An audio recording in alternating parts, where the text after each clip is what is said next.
بسم الله الرحمن الرحيم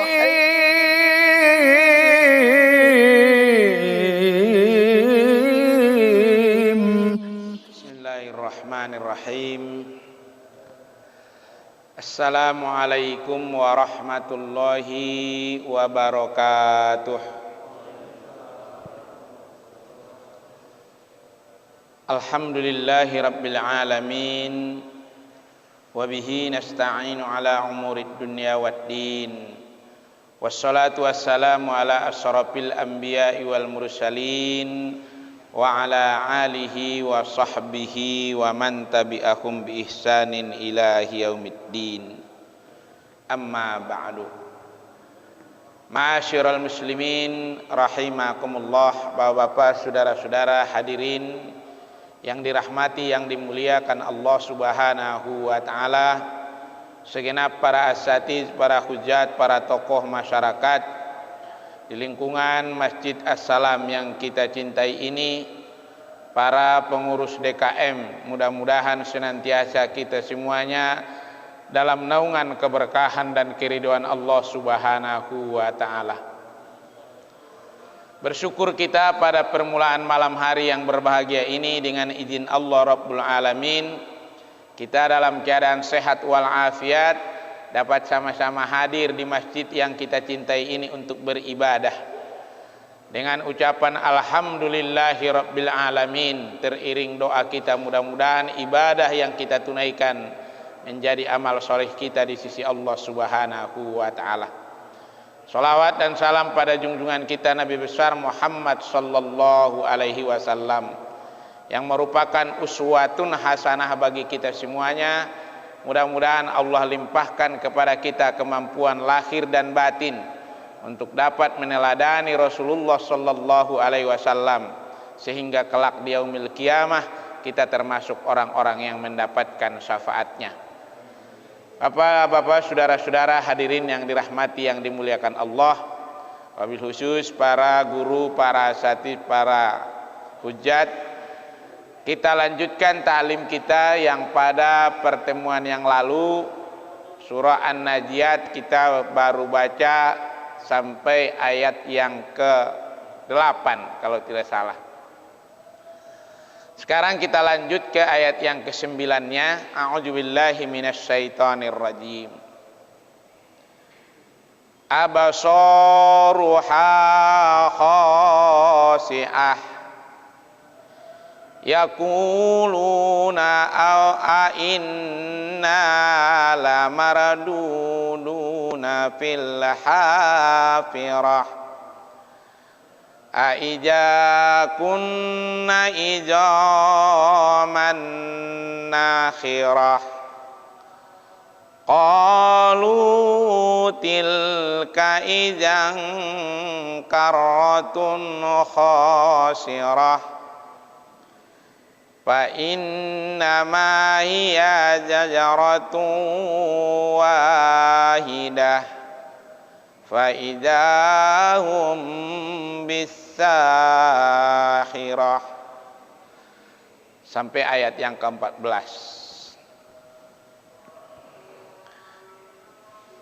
Absaruha,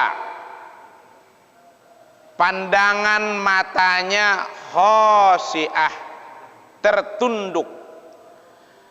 Nanti ketika terjadi yang namanya hari berbangkit, setelah tiupan yang kedua, orang-orang yang dalam perjalanan hidupnya di dunia tidak ada keimanan, tidak ada amal soleh, maka yang muncul adalah absaruha, pandangan matanya, khasi'ah, tertunduk, takut, malu, terbuka semua catatan. Di dunia mungkin bisa ditutup-tutupi, di dunia mungkin bisa tidak terlihat cacat dan celah, seakan-akan orang baik, seakan-akan orang mulia, ditutupi dengan jabatan, ditutupi dengan harta, ditutupi dengan pangkat, tetapi di sana tidak bisa. Di sana yang terlihat adalah kalau tidak ada ketakwaan, kalau tidak ada iman, tidak ada amal solih, tidak ada yang bisa dibanggakan. Kalau di dunia nggak sholat, nggak ngaji, nggak berbuat baik, tapi punya harta banyak, punya kedudukan tinggi, punya popularitas, masih bisa mulia. Tapi di sana akan tertunduk hina di hadapan Allah. Dunia ini pasti akan berakhir. Bahkan di dunia ini ada yang berani koar-koar, nggak apa-apa ntar di neraka juga katanya. Ketemu artis-artis malah katanya di sono, katanya reunian katanya. Berani, ya nanti tunggu aja lah. Tunggu sajalah, toh nggak lama. Kalau yang ngomong itu sekarang misalkan umurnya 40 tahun, kayaknya nggak nyampe 40 tahun lagi. Iya, nggak lama. Jadi jangan main-main. Dan itu bukan sesuatu yang pertama. Kaumnya Nabi Soleh, kaum Samud, mendustakan hari kiamat. Kaum Ad juga mendustakan hari kiamat. Mereka yang namanya kaum Nabi Soleh itu diperdengarkan suara yang sangat kencang, suara yang memekik, akhirnya mati semua. Kaum Ad ditiupkan angin 7 malam 8 hari, dinginnya minta ampun menusuk tulang, akhirnya mereka mati semua. Ada yang ditiup angin itu sampai terbang, kemudian terbalik di angkasa, kemudian kepalanya ke bawah hancur pecah. Maka mereka itu disebutkan dalam Al-Quran seperti pohon-pohon kurma yang lapuk. Udah ada, bukan hari ini aja ada orang yang berani-berani ngomongin, nantangin soal kiamat, soal neraka. Udah ada dari dulu. Nggak keren itu, biasa aja itu. Ya, tinggal nunggu saja. Nanti abasoruha khosi'ah. Sekarang bisa cekikikan dia ngomong. Sekarang dia bisa sambil ketawa ngomongin seperti itu. Nanti Allah bilang bahwa pandangannya akan tertunduk hina. Yaquluna, mereka akan berkata, inna lamarduduna. Mereka akan berkata, inna, apakah sungguh kita lamarduduna, benar-benar akan dikembalikan fil hafirah, dikembalikan ke dalam kehidupan semula. Apa iya nanti? Apa iya nanti setelah udah mati, udah menjadi tulang belulang, udah lapuk, udah nggak ada apa-apa, apa iya nanti akan dikembalikan hidup lagi? Itu sebenarnya pertanyaan mereka itu pertanyaan untuk ngeledek aja. Nggak bakalan, nggak masuk akal tuh. Di surah Yasin juga itu diceritakan itu. Sampai ada yang datang kepada Rasul bawa tulang. Ini nanti hidup lagi. Ini nanti hidup lagi, udah tulang belulang kayak begini hidup lagi jadi orang lagi gitu. Kata Rasulullah, iya. Kiai Haji Sukron Makmun jelasin soal itu, kata dia begini. Kalau Anda lahir tahun 70, tahun 65 Anda di mana? Kata Sukron Makmun. Misalnya kita ini lahir tahun 70. Tahun 65 kamu di mana katanya? Tahun 60 kamu di mana? Kakakmu aja belum lahir katanya. Jangan-jangan kalau kau anak pertama, ibumu pun belum nikah. Kata Sukron Makmun.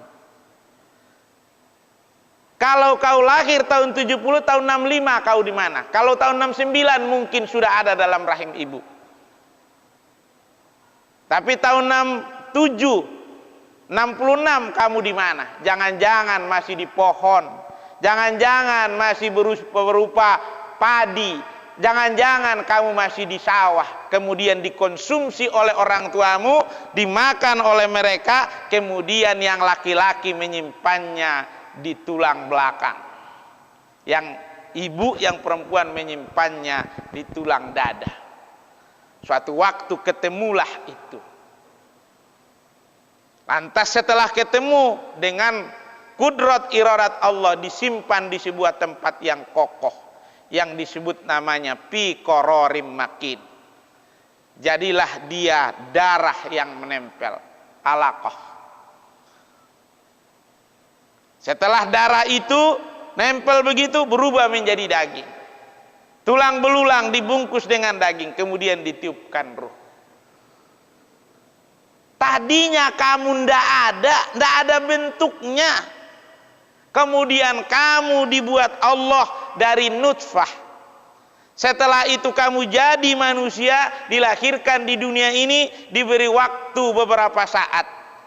Ada yang 60 tahun, ada yang 70 tahun, ada yang kurang dari itu, ada yang lebih dari itu. Setelah itu mati. Apa susahnya bagi Allah untuk mengadakannya lagi? Yang tadinya aja nggak ada, apalagi yang udah pernah ada. Tinggal daur ulang. Tadinya aja nggak ada, jadi ada. Terus apa susahnya bagi Allah untuk membangkitkannya lagi? Jadi kalau ada orang yang kurang-kurang yakin, masa nanti ada lagi? Iya, tadinya aja nggak ada. Tadinya nggak ada. Mudah bagi Allah. Ija aroda say'an ayyakula lahu kun fayakun, jadi itu. Jadi. Karena ilmu kita tidak cukup. Kalau normalnya kan manusia ini gitu. Laki perempuan nikah, ketemu sperma nutfah dengan sel telur, jadi darah, kemudian jadi daging dibentuk. Tapi ternyata ada nggak pakai itu, nggak pakai sperma, nggak pakai sperma. Siapa? Adam alaihissalam. Siapa lagi? Isa alaihissalam. Jadi tidak selalu harus sesuai dengan ilmunya manusia. Ilmu Allah itu kadang-kadang ditunjukkan kepada manusia bahwa ada pengecualian di lain daripada yang umum. Jadi ada pengecualian. Jadi pertanyaan ini yakuluna, mereka berkata, apa iya nanti kita ini dihidupin lagi? Udah jadi tulang belulang, daging udah hancur, udah nggak tahu di mana bentuknya, udah ratusan tahun, ribuan tahun meninggal. Apa iya? Dijawab iya. Orang tadinya nggak ada kok. Bagi Allah mudah. Jadi memang harus argumentatif, harus bisa juga menjelaskannya itu dengan sungguh-sungguh. Aija kunna ijaman nakhirah. Apakah apabila kami telah menjadi ijaman tulang belulang nakhirah yang hancur, sudah menjadi lapuk, sudah tidak ada apa-apanya lagi, sudah tidak ada dagingnya, sudah nggak ada darahnya, nggak ada urat-uratnya, nggak ada lagi saraf-sarafnya, kata dia, tetap akan dibangkitkan. Dia pasti akan dibangkitkan. Pasti akan dibangkitkan. Karena yang mati ini cuma jasadnya. Yang mati ini cuma jasadnya. Ruhnya kan tetap, ruhnya cuma pindah. Ruhnya cuma pindah. Itu makanya kita selalu mendoakan orang yang udah meninggal. Orang udah meninggal itu yang didoain bukan badannya, bukan tulang-tulangnya. Kita berdoa itu ketemu untuk ruhnya. Ruh itu nggak pernah mati. Ruh itu pindah. Makanya yang diambil malaikat ruhnya, bukan badannya. Yang disuruh kita urusin itu badannya, casingnya. Nanti kita kalau udah meninggal dunia, yang diambil itu, yang berpulang ke rahmatullah, ruhnya. Badannya kan nggak pulang, kita yang ngurusin. Kita pulangin ke perwira paling, walaupun asalnya bukan dari perwira, tapi dari tanah kembali ke tanah.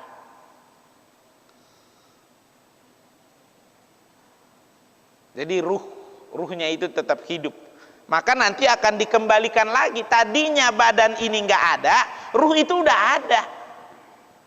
Ruh itu udah ada, badan belum ada. Makanya ketika badan udah ada, ditiupkan ruh. Nanti badan ini hancur, dibikin lagi sama Allah, kemudian dimasukkan lagi ruhnya. Jadi ini nanti hidup lagi. Iya, nggak usah ragu dengan itu. Itu bagian dari keimanan kita. Jangan bimbang, jangan ragu soal itu. Jadi mereka ini agak-agak bingung. Nanti udah jadi tulang belulang, hancur, udah nggak ada apa-apanya lagi, hidup lagi. Iya. Kok bisa? Iya, orang tadinya aja nggak ada. Tadinya aja nggak ada.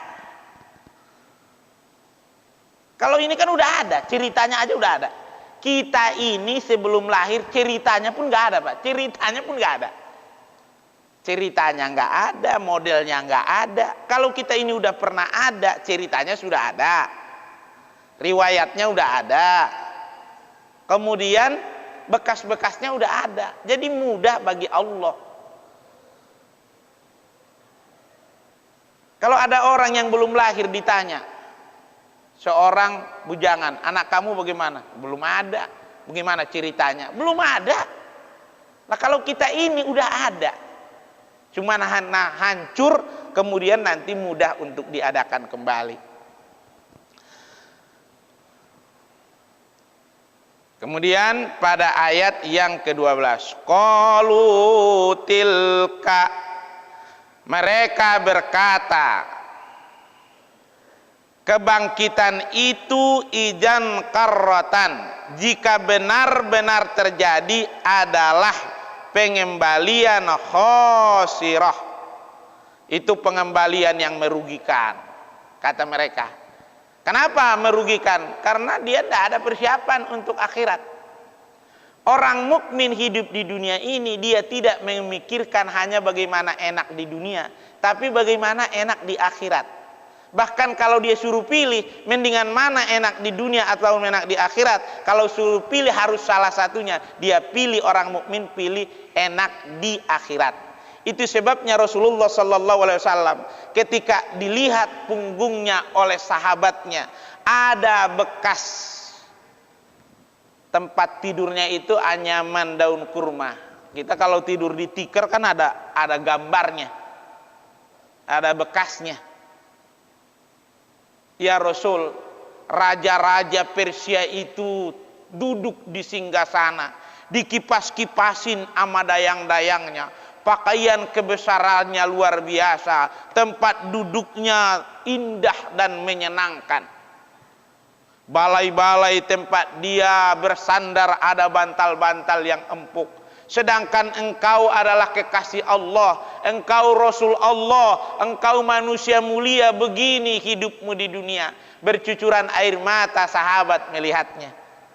Apa jawaban Rasul? Tidak setujukah engkau dunia untuk mereka, akhirat untuk kita?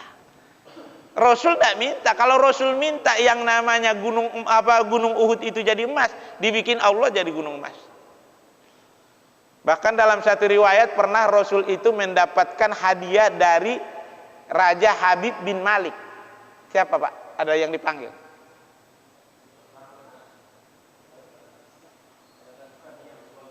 Ya, ada ya, penting Pak mungkin. Silakan Pak.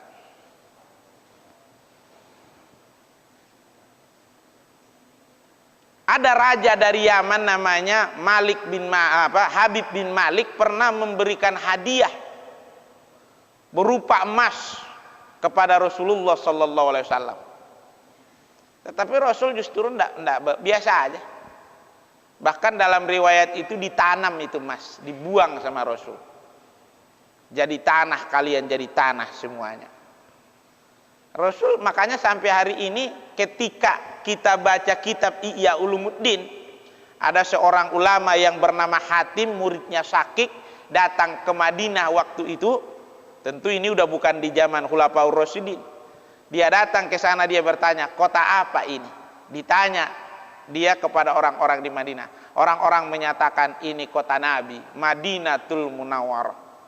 Kalau ini kota Nabi, di manakah istananya Nabi itu? Di mana rumah megahnya Nabi itu kalau dia pernah menjadi pemimpin besar di sini? Ya nggak ada. Setelah Nabi Muhammad sallallahu alaihi wasallam yang mulia itu meninggal, pemimpinnya umat Islam itu, siapa yang memimpin di sini? Dia adalah Amirul Mukminin Abu Bakar As-Siddiq. Dia pemimpinnya orang beriman. Mana istananya Abu Bakar As-Siddiq itu? Tidak ada. Setelah Abu Bakar tidak ada, siapa yang menggantikannya? Yang menggantikannya adalah seorang pemimpin hebat yang tegas dan berani. Umar ibnu Khattab, Amirul Mukminin yang kedua, khalifah kedua. Mana istananya? Makanya mereka, kenapa mereka tidak cenderung dengan dunia? Mereka lebih cenderung untuk akhirat. Bukan tidak mampu. Kalau mereka mau, mereka bisa. Di zaman mereka ada sahabat-sahabat yang kaya raya seperti Abdurrahman bin Auf. Kekayaannya luar biasa. Utsman bin Affan kaya raya. Kalau dia mau, dia juga bisa bikin yang hebat-hebat. Tapi enggak. Kenapa begitu? Mereka lebih cenderung untuk akhirat. Mereka lebih memikirkan bagaimana enaknya di akhirat. Maka orang-orang ini berkata, qalu tilka ijang karratun khasirah. Kalau betul nanti ada hari berbangkit itu sesuatu yang sangat rugi itu. Merugikan itu kalau ada itu nanti katanya. Kenapa? Karena dia tidak ada persiapan untuk itu. Maka beruntung kita ini soleh mah belum mungkin. Belum masuklah kategori orang biasa, kita ini orang awam. Tapi alhamdulillah malam-malam kayak begini kita masih mau melapangkan waktu kita beriktikaf di masjid ini. Mau duduk di sini kita, sholat sunnah kita, sholat fardu kita. Kemudian bersilaturahim kita, lihat teman sehat walafiat, lihat ke kiri sehat walafiat, alhamdulillah. Siapa tahu mudah-mudahan ini menjadi sesuatu yang membawa keberuntungan bagi kita di yaumil kiamah. Begitu Pak. Tuh, kalau ini udah bilang mereka rugi, katanya rugi tuh nanti kalau di ini. Lah di dunia begitu modelnya. Di dunia banyak orang yang modelnya tidak ada persiapan untuk akhirat. Pokoknya bagaimana enak di sini aja. Enak di sini. Soal orang lain bagaimana bodoh amat. Tidak ada keimanan, nggak ada rasa takut kepada Allah. Yang dia takuti adalah kalau dia di sini nggak enak. Kalau dia di sini di dunia ini kurang harta. Kalau di dunia ini dia kurang top. Kalau di dunia ini dia kurang dihargai orang, itu aja yang dia takuti. Sementara orang-orang mukmin itu dia takut kalau nanti dia yaumil kiamah dia digebuk sama malaikat. Dia takut kalau diceburkan ke dalam neraka. Kata Buya Hamka, itulah hebatnya orang beriman. Orang-orang tak beriman itu katanya hanya mengandalkan akal. Akal mereka sudah memikirkan bagaimana mampu menyeberangi satu benua ke benua lain.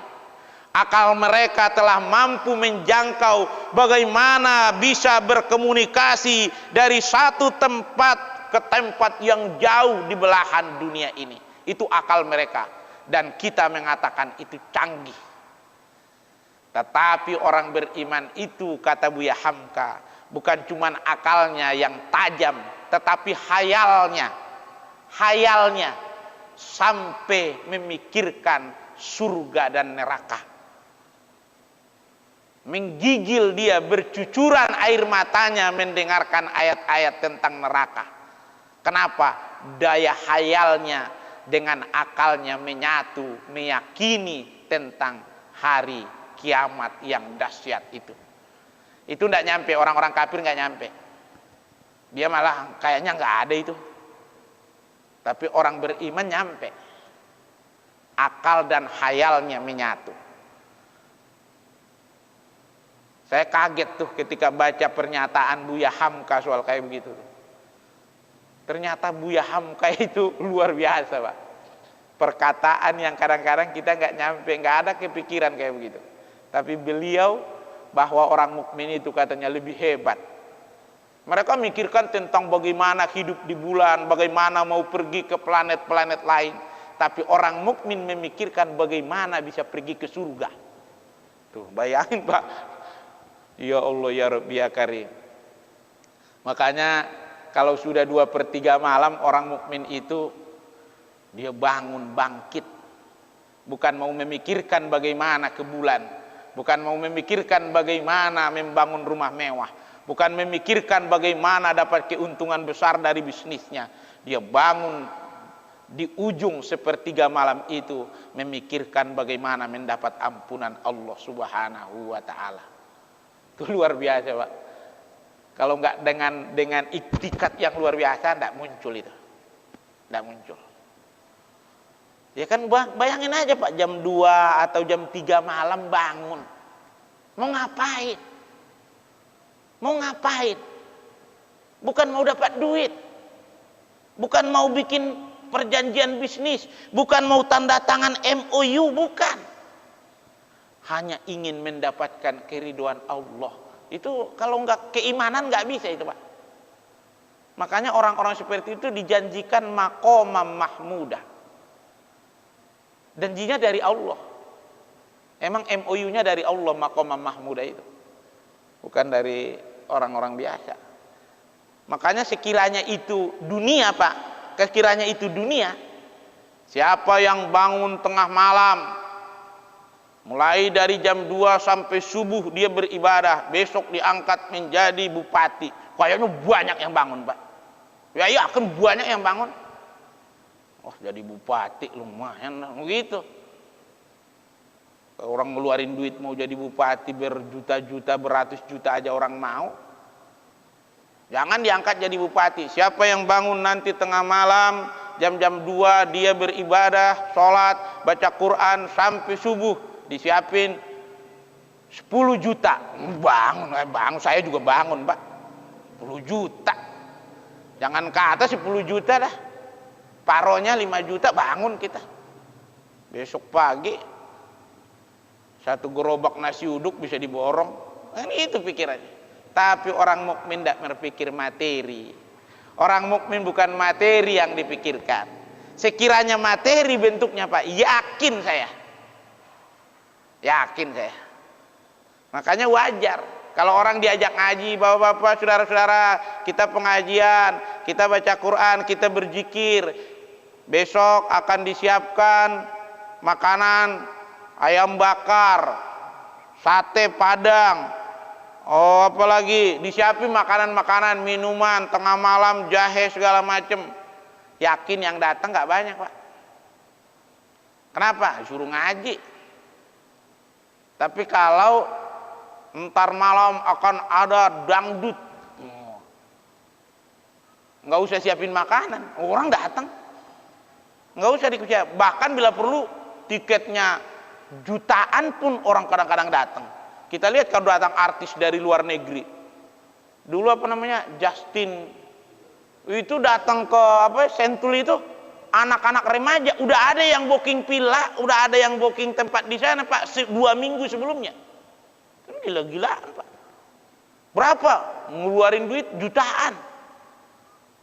Entah dapat apa dari situ juga gak tahu saya. Tapi kalau coba-coba ngaji itu susah. Jadi itu wajar, memang begitulah kehidupan dunia. Sering orang lalai.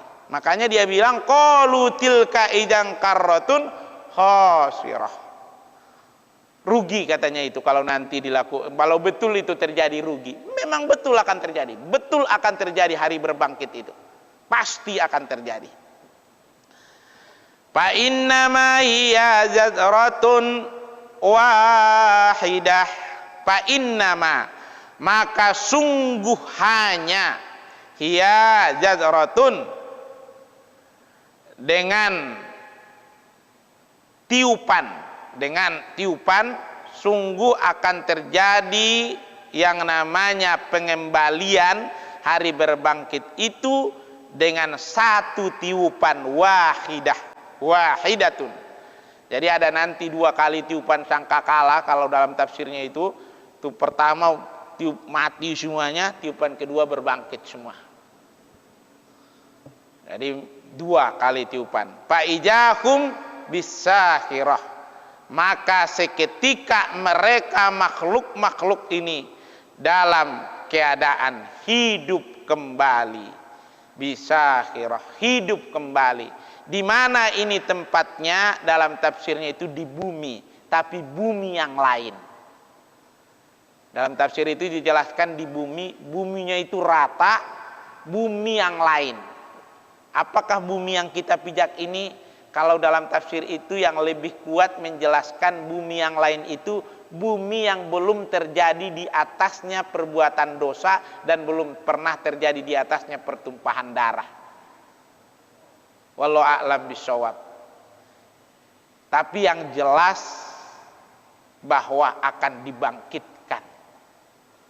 Di situ akan dimunculkan semua. Akan jelas siapa yang beruntung dengan ketakwaannya dan siapa yang rugi karena mengabaikan diri dengan takwa kepada Allah Subhanahu wa ta'ala. Jadi hidup ini adalah sesungguhnya diutus Allah kita, diciptakan Allah kita, dijadikan Allah kita bukan untuk bermain-main, tetapi Allah ciptakan kita adalah untuk ibadah, untuk mengabdi. Ibadah. Wa ma khalaqatul jinna wal insa illa liya'budun. Kita diutus, diciptakan, dijadiin, dibikin Allah ke dunia ini adalah tugas kita di sini ibadah. Beribadah. Ada anak, ada istri, itu adalah ladang kita beribadah. Ada tetangga yang baik, ada tetangga yang kurang baik, itu adalah ladang kita beribadah. Ladang beribadah. Ada kita yang punya profesi menjadi pengusaha, ada yang punya profesi jadi pengusaha, ada yang penguasa, ada yang pengusaha, ada yang pebisnis, ada yang petani, ada yang nelayan. Sebenarnya itu semuanya adalah ladang ibadah. Ladang ibadah saja. Kalau petani-petani yang taat kepada Allah, pebisnis-pebisnis yang jujur karena Allah, yang jadi guru-guru yang memang ingin mengajarkan ilmu karena Allah, yang jadi ayah yang mau membimbing anak-anaknya menuju surganya Allah. Jadi jangan sampai kita ini justru mengajak keluarga kita itu kepada sesuatu yang tidak punya nilai ibadah. Berdagang karena punya nilai ibadah. Bukankah Umar ibnu Khattab pernah berjalan-jalan melihat bagaimana kondisi warganya ketika dia intip satu rumah, ada seorang ibu dengan putrinya sedang menakar, membungkus susu untuk dijual. Ibunya mengeluh, ini susu terlalu sedikit. Kalau kita cuma jual yang sedikit ini tidak cukup untuk kebutuhan kita. Kita harus campur saja ini dengan air biar kita punya dapat keuntungan. Ini pedagang nih.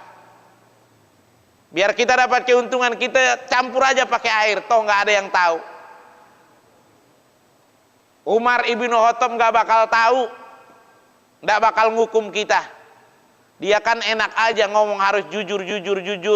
Kita yang susah, kata si ibu. Betul bu, Umar ibnu Khattab nggak tahu, tapi Allah tahu, kata putrinya. Bergetar hatinya Umar ibnu Khattab pulang ke rumah. Ini calon mantu yang paling pas. Jadi Umar nyari mantu yang jujur. Iya, kita juga mungkin begitu, pingin cari mantu yang jujur. Cuman anak kita nyarinya yang kinclong.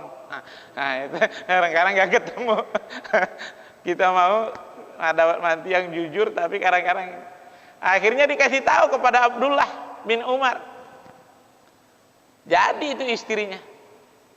Udah ketemu nak, kalau ini is the best. Jadi memang itulah ibadah. Bahwa hidup ini ada orang yang kaya, ada orang yang ekonominya lemah, itu memang udah kita hidup di satu bumi tapi dengan takdir yang berbeda. Kita hidup di atas satu bumi tapi takdirnya beda. Karena kalau sama-sama enak semuanya, ini dunia nggak jalan. Harus ada yang lemah, ada yang kuat, ada yang kaya, ada yang miskin, ada yang tertawa, ada yang menangis, ada yang lemah, ada yang kuat, ada yang muda, ada yang tua. Itu dunia baru jalan. Tetapi dimanapun posisi kita adalah pada hakikatnya hidup ini untuk ibadah kepada Allah.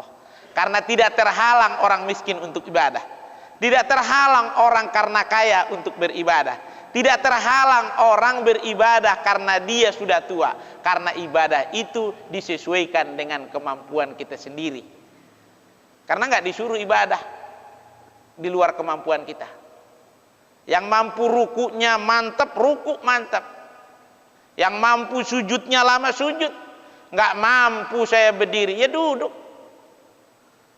Ibadah, itulah intinya. Jangan sampai kita, mudah-mudahan kita dilindungi Allah. Jangan kita termasuk orang-orang yang rugi nanti di yaumil kiamah. Di dunia mungkin udah banyak kerugian yang kita tanggung. Udah sering kita rasa rugi di dunia ini. Tetapi jangan lagi rugi nanti di akhirat. Kalau rugi di akhirat karena nggak mendapat keridhaan Allah, malah petaka besar yang akan kita hadapi. Bapak-bapak, saudara-saudara hadirin yang dirahmati, yang dimuliakan Allah Subhanahu wa taala. Ini penggal pertama dari surah An-Najiat. Mungkin sebelum kita lanjut, Bapak-bapak ada yang mau disampaikan? Monggo, Pak. Silakan. Sambil minum, Pak.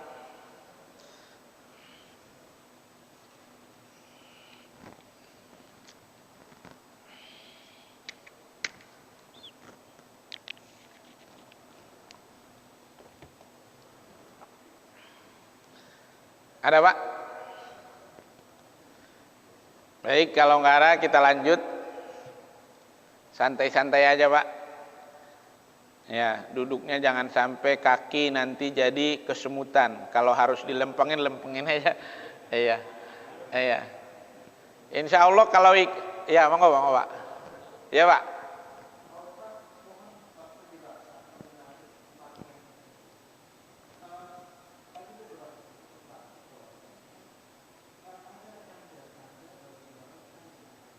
Apa ya, Pak?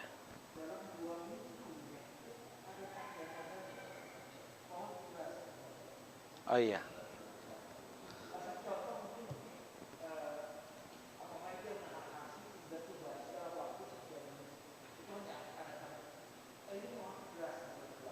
Tanda-tanda kematian, Pak ya? Iya. Tanda-tanda kematian itu memang ada dijelaskan dalam hadis, tapi namanya tanda. Tanda itu ada yang mampu mendeteksinya dengan tepat, ada yang nggak mampu. Jadi tanda-tanda kematian itu mulai dari yang namanya ada denyutan di pusar. Tapi seperti apa? Itu hanya orang tertentu yang mampu mendeteksinya. Kalaupun kita tahu, ngelihat tanda-tanda itu, jangan bilangin. Bahaya, Pak. Kayaknya udah deket nih, nggak boleh, Pak. Walaupun kita tahu, walaupun kita lihat, yang ada, wah, semangatlah, tetap ibadah, banyak berdoa. Kemudian sampai nanti puncaknya adalah di sini. Denyutan itu di sini. Ada di sini denyutannya. Dan di ubun-ubun. Itu mendekati hari-hari hanya. Namun demikian, orang-orang soleh yang punya kemampuan mendeteksi itu dengan baik, mereka justru nggak bicara, cuma mempersiapkan. Ada yang menyuruh keluarganya, belikan saya kain kapan. Jangan berikan saya makan yang banyak, dikit-dikit saja, banyakin saya minum air putih. Kenapa? Dia ingin nanti ketika jenazahnya dimandikan, ketika ditekan dari atas, biar nggak banyak kotoran yang keluar. Dia hanya persiapan, Pak. Nah, kalau kita melihat ada tanda-tanda itu pada keluarga kita, bolehlah kita lakukan tadi, tapi jangan dibilang. Nggak boleh dibilang. Kalau saya lihat sih tanda-tandanya, tinggal 7 hari lagi. Wah, bahaya, Pak, bahaya. Nggak boleh. Karena tanda-tanda itu bisa iya, bisa tidak. Mendung tanda hujan, tapi mendung tak berarti hujan. Kan gitu, Pak. Mendung tanda hujan. Sama dengan begini, wah kemarin yang melakukan pengeroyokan di sana itu badannya tegap, rambut cepak. Orang mikirnya, wah tentara. Belum tentu, banyak yang cepak bukan tentara. Tuh, jadi tanda-tanda, cuman kalau tanda-tanda itu udah banyak, itu memang udah melihat arahnya semakin dekat, semakin jelas tanda-tanda itu. Jadi banyak tanda-tanda itu, Pak. Tanda-tanda husnul khotimah disebutkan dalam hadis itu terlihat di sini berembun. Kalau dipegang begini kayak basah dikit. Orang baru meninggal dipegang jidatnya begini berembun. Biasanya agak dingin. Nah, itu disebut tanda-tanda husnul khotimah. Walau a'lam, tetapi semuanya itu hanyalah suatu gambaran-gambaran karena sumbernya dari Rasulullah sallallahu alaihi wasallam, tentu harus pemahamannya juga lebih dalam. Saya termasuk orang yang tidak hanya mau mempelajari, membaca, tapi tidak termasuk orang yang tertarik untuk menyampaikan hal-hal kayak begitu. Kenapa? Saya takut orang salah, keceplosan, Mbak. Katanya sih kalau udah enggak, dia bilang sama yang ini, dia bilang sama temennya, katanya sih kalau udah kayak begitu udah dekat. Yang ini ngomong ke sini, yang ini ngomong ke sini, akhirnya nyampe juga kayak yang bersangkutan. Hal-hal yang seperti itu kan kadang-kadang tidak mampu diterima kalau tidak dengan kekuatan iman. Bisa berubah jadi fitnah. Jadi kita pelajari hal-hal seperti itu, kita baca, kita tilaah, tetapi tidak sembarangan untuk nyampeinnya. Sama dengan kalau kita mendapatkan satu mimpi-mimpi yang luar biasa, tidak boleh sembarangan nyampaikannya. Ketika Nabi Yusuf alaihissalam bermimpi melihat bintang bulan itu tunduk sujud kepadanya, dia cerita kepada bapaknya Yakub alaihissalam. Apa kata Yakub? Jangan bilang. Kenapa? Tidak semua orang yang akan dengar itu bisa menerimanya dengan baik. Ada yang akan marah, ada yang akan kesel. Jadi tanda-tanda kematian memang ada, tetapi kita harus hati-hati. Dan tanda-tandanya itu macam-macam, Pak. Ada denyutan, ada yang di hadis itu denyutan-denyutan tuh, dari bawah sampai ke atas.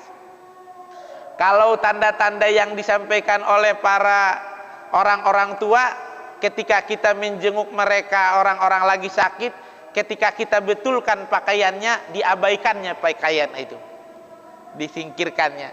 Tadinya dia diselimutin, kita datang, dia kelihatan nggak diselimuti, kita rapiin, diabaikan sama dia. Ada lagi yang megang ujung-ujung kain. Itu tanda-tanda seperti itu, iya, tetapi tanda-tanda itu tidak mesti kita omongkan. Karena jangan-jangan memang dia lagi nyari ada yang salah kali di situ kan. Nah, kita langsung. Karena makanya itu perlu deteksi yang cukup serius. Di Indonesia masalah cuaca, tidak semua orang diberi kesempatan untuk menyatakan, mengumumkan bahwa cuaca besok begini. Itu hanya diberikan kepada Badan Meteorologi, Klimatologi, Geofisika. Nggak boleh yang lain-lain. Kalau semuanya nanti ngasih tahu tanda-tandanya kayak begini, ini gawat semuanya. Hanya orang-orang tertentu. Jadi hal-hal yang begini, Pak, silahkan dipahami, silahkan dipelajari, tapi hati-hati nyampeinnya. Hati-hati. Tanda-tanda kematian. Yang jelas kita ini semua punya tanda-tanda kematian. Apa tandanya? Karena kita masih hidup. Itu tanda mati. Ya, udah banyak tanda-tanda ama kita ini banyak. Yang tadinya duduk berjam-jam begini nggak ngapa-ngapa, sekarang kalau duduk lempengin. Nah, tanda-tanda. Itu tanda-tanda tuh, Pak. Tadinya baca nggak usah pakai kacamata, sekarang kalau nggak pakai kacamata nggak kelihatan. Tanda-tanda. Kita ngaca, nyisir, tadinya nggak ada uban, sekarang ada uban. Tanda-tanda. Itu semua tanda-tanda. Itu yang jelas. Kalau itu boleh dibilang, Pak, kayaknya udah ada tanda-tanda. Pak, apaan? Itu udah ada uban tuh. Ah, itu boleh tuh. Lu jangan nakut-nakutin lo, bukan gitu. Itu nggak apa-apa kalau yang begitu. Tapi kalau yang tadi jangan. Kalau yang tadi jangan, harus hati-hati. Kalau tanda-tanda yang nyata boleh. Aduh, mau diri tuh teman. Tanda-tanda tuh. Nah, boleh tuh. Tanda-tanda apa sih? Tanda-tanda dibanyakin ibadah dah. Udah tua kita ini. Boleh tuh. Boleh. Begitu. Itu Pak, saya kira saya tidak mau detail soal itu ya Pak ya, nggak tertarik saya untuk menyampaikan detail, tapi saya anjurkan kita pelajari. Untuk apa? Minimal untuk diri kita. Untuk orang jangan. Baca, pelajari, nanti untuk diri kita. Ada denyutan-denyutan itu yang akan terjadi ketika menjelang kematian. Mulai ada yang menyebut mulai dari 100 hari, ada yang mulai dari 40 hari. Semakin dekat, tinggal tidak ketemu lagi waktu asar. Itu yang semakin dekat. Nggak ketemu lagi waktu asar. Kalau terjadi itu maghrib, nggak nyampe asar besok. Tuh, begitu biasanya tanda-tanda itu. Sehari sebelumnya ada tanda-tanda yang semakin dahsyat.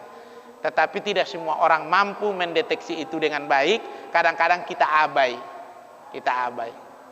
Tapi yang jelas bagaimanapun kalau kita melihat orang, apalagi orang itu dalam keadaan sakit, walaupun tanda itu sudah kita lihat, tidak boleh kita putuskan harapan dia. Saya pernah menjenguk orang ke rumah sakit. Dari apa yang saya tahu dan saya pelajari, saya ngelihat tanda-tanda itu. Orang itu berkata, Pak Ustadz, sayangnya saya nggak nyampe lagi beberapa hari ini, maafin saya. Insya Allah saya memaafkan Bapak, tapi tetaplah Pak berdoa, karena dokter bilang nggak bisa sembuh, Allah tetap bisa menyembuhkan. Itu bahasa kita. Walaupun kita iya ya kayaknya dari tanda-tanda udah nggak nyampe ini, dan ternyata tanda-tanda itu tepat. Pulang kita nggak nyampe, belum nyampe di rumah udah dapat kabar meninggal. Memang ada Pak tanda-tanda itu, kadang-kadang bisa kita lihat dengan jelas, tapi kadang-kadang enggak. Sering kita jenguk orang sakit, enggak kelihatan tanda-tandanya, enggak taunya ya meninggal. Ada kita lihat kayaknya masih sehat nih gitu. Enggak taunya lewat juga. Kayak oh ini kayaknya udah parah nih. Enggak taunya sehat. Jadi kita pun tidak selalu mampu.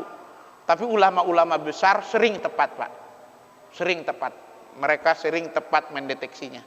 Kalau kita kadang-kadang 10 yang kita lihat, 1 yang tepat. Kenapa? Masih kurang.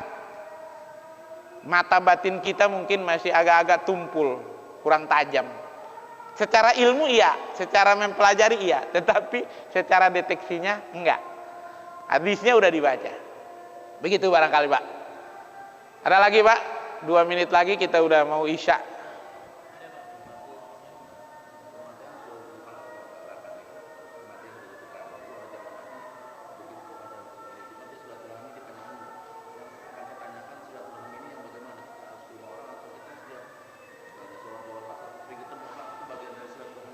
Iya. Ada kisah di zaman Nabi Sulaiman, wallahu a'lam, bahwa orang itu mau menikah, kemudian malaikat ketemu dengan Nabi Sulaiman bahwa dia akan menikah. Kemudian malaikat maut datang, siapa tadi laki-laki itu? Itu orang yang mau nikah besok. Umurnya nggak nyampe besok gitu. Jadi ajal itu, kematian itu batas waktu hidup kita yang tentuin Allah. Kalau Allah melonggarkan bisa jadi longgar, memanjangkan. Kalau Allah tidak melonggarkan bisa juga tidak tepat pada waktunya. Secara umum di Al-Quran Allah katakan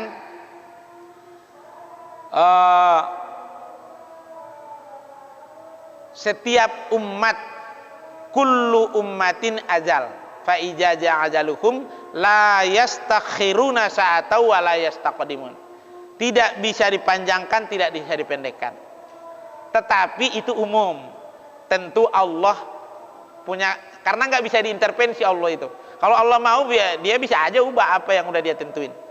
Jadi salah satu yang menyebabkan panjang umur dalam hadis adalah silaturahim. Silaturahim. Tapi makna panjang umur di sini dua. Bisa panjang memang bertambah umurnya di dunia, tapi bisa maknanya dia tetap dikenang dengan kebaikannya. Rasul cuma 63 tahun. 63 tahun. Banyak yang lebih panjang dari Rasul. Tetapi nama Rasulullah tidak pernah berhenti disebut setiap saat. Bentar lagi kita di sini. Asyhadu anna Muhammadar Rasulullah. Bentar lagi. Se-Jakarta dan sekitarnya akan mengumandangkan nama Rasulullah. Beberapa waktu yang lalu di Jawa Timur, beberapa menit yang lalu di Malang, beberapa mungkin 2 jam yang lalu di Irian Jaya, 1 jam yang lalu di Sulawesi, setengah jam lagi yang akan datang mungkin di Jambi, Pekanbaru, nanti paling ujung di Indonesia ini berkumandang di Aceh, sekitar 33 menit yang akan datang. Berikutnya nanti terus sampai ke India, sampai ketika kita mau tidur di Arab Saudi berkumandang azan Isya. Terus tidak ada berhenti. Itulah umur yang panjang yang barokah. Makanya tawil umurona itu jangan dipersepsikan cuma dalam bentuk jumlah umurnya, tetapi kualitas umurnya lah yang paling utama.